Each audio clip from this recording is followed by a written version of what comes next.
आमचा कांद्याचा शेतकरी अडचणीत होता, थोडा फटका देखील आम्हाला मिळाला नाही असं नाही आहे, नाराजीचा. आणि आम्हाला समजलंय की याच्या पुढे लक्षात ठेवावं लागेल. तुम्हाला सांगतो, आम्हाला ठेच लागलेली आहे. आम्ही यापुढे टाकही फुंकून पिणार.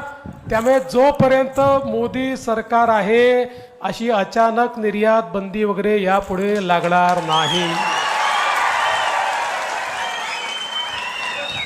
देवेंद्रजी, लोकसभा निवडणुकीतील पराभवानंतर विधानसभा निवडणुकीच्या प्रचारादरम्यान तुम्ही असे अनाऊन्स केले होते की जोपर्यंत केंद्रामध्ये भाजपाचे मोदी सरकार आहे तोपर्यंत इथून पुढे कधीही कांद्यावर निर्यातबंदी अचानक लागणार नाही.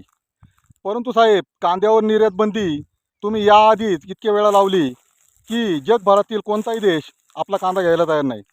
आणि तुम्ही बांगलादेशसारख्या एकदम कमी क्षेत्रफळ असलेल्या देशामध्ये कांदा पाठवून कांदा उत्पादकांचे किती फायदा करणार आहात हे एकदा स्पष्ट करा.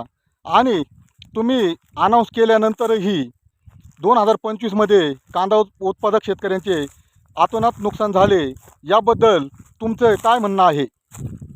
20च्या सुरुवातीलाही कांद्याला कवडीमोल दर मिळत आहे. 9 ते 10 रुपये किलोनी कांदा विकला जात आहे. वास्तविक कांद्याचा उत्पादन खर्च हा खूप वाढला असून खते, कीटकनाशके, मजुरीचे दर या सगळ्या गोष्टी विचारात घेता कांद्याचा उत्पादन खर्च हा 15 ते 8 रुपये किलो इतका वाढलेला आहे. आणि देवेंद्रजी, तुम्ही अनाऊन्स केल्याप्रमाणे कांद्याचा काही विचार केला जाईल की नाही?